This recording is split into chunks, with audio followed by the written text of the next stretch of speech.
The changes have enabled the Japanese crossover to access its meaner side while being quite simple in comparison to the customary labor that goes into tuned automobiles.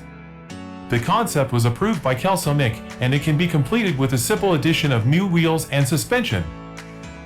This Mazda CX-60 has larger alloy wheels that better fill the wheel arches and sits a little bit closer to the ground than the factory model.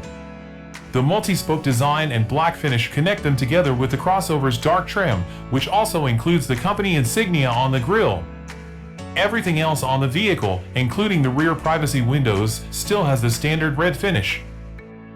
The CX-60, which was introduced a little more than 6 months ago, is still off limits in our market. Purchasers may instead choose the somewhat smaller CX-50.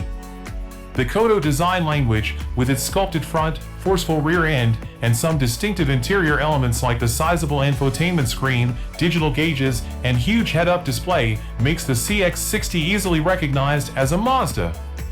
The large cargo space, which can be expanded to 60.9 cubic feet, 1,726 liters, with the rear seats folded down, permeates the whole vehicle. Customers in America may also buy the CX-50, CX-9, CX-5, and CX-30 Mazda crossovers in addition to the CX-50. The CX-5, CX-50, and CX-9 can be purchased for $26,700, $27,550, and $38,750, respectively, although the latter has an MSRP of $22,500.